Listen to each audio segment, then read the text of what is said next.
Well, an earthquake of medium intensity jolting Delhi and its satellite towns late tonight, pulling people out of their homes. The tremors, as we said, measuring 4.2 on the Richter scale. Well, I'm joined on the phone line now by the NDMA Vice Chairman, M. Shashidhar Reddy. Thank you for speaking with us, sir. What more can you tell us about these tremors that we felt so very strongly? Well, things are all now known. Unfortunately, in the earlier just after the tremors were felt, some news channels reported that it was 6.6, and I was talking to them, and I said that it's not possible to have the intensity without knowing the epicenter, because they said it's only the intensity known. So what really needs to be done is to wait to hear from the official agency. The India Meteorological Department is the official agency to give out this information. So anyway, now this is a mild tremor, but this is a reminder now. Few months back, 3 months back, the Honorable Prime Minister reviewed our preparedness to face disasters in the wake of the Japanese disasters, and certainly earthquake is something that we need to be looking at very seriously. Preparedness to response. Unfortunately, there's no early warning as far as earthquakes are concerned, and what we have to do in terms of response is to get prepared. We need to conduct a lot of exercises, mock exercises. And more than anything else, I think what is really required, it's not the earthquakes that kill people, but it's the buildings that kill people. How safe are our buildings? What needs to be done? Whether the building codes are being followed, and people, awareness is going to be key to deal with earthquakes not only in Delhi but any part of the country. 58% of our landmass is prone to earthquakes of various intensities.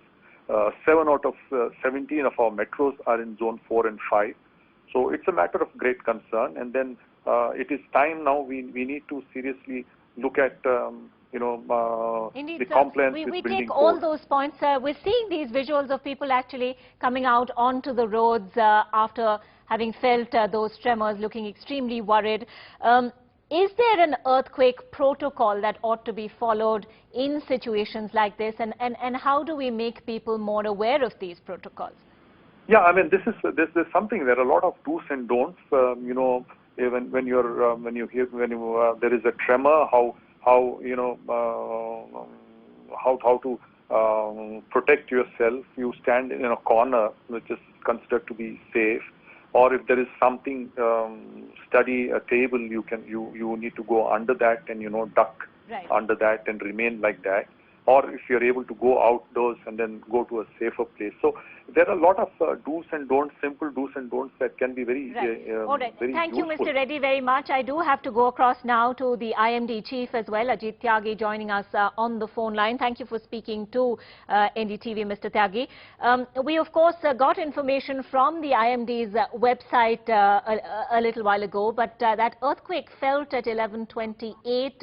That update on the website came several minutes after that. So, really, what is the mechanism that is followed? What is the protocol that's followed? Where do people get information at a time like this? We have a real-time monitoring of the earthquake system, where by the telemetry, a number of stations which cover most parts of the country, especially the seismic zone which are prone to the earthquakes. And we are able to put this particular first preliminary bulletins within, say, 10 minutes of the event taking place. It takes time to cross-check and reconfirm another 15 to 20 minutes, but the first report comes within the 10 minutes of the event taking place. And it's surprising that channel starts putting up as soon as the earthquake was felt, 6.6, and we really didn't know from where was this taken, because we didn't put it, and nobody in even the USGS has not put this particular intensity of Well, earthquake. we're told that the USGS has in fact a policy of not actually putting out updates on earthquakes below 4.5 on the Richter scale if they're taking place outside the United States of America. So that could perhaps be one of the reasons why it was not on the USGS website. Exactly. So, but where did the 6.6 came? The channels have to reconsider that putting the 6.6 and creating panic.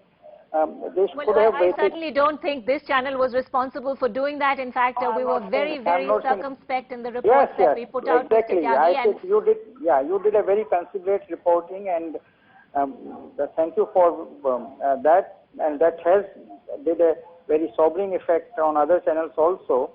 And as soon as we come with the definite number, I think you have done a right thing to put this also. And with this, we don't expect any aftershocks to take place, so people can now go to sleep and have a comfortable night. All right.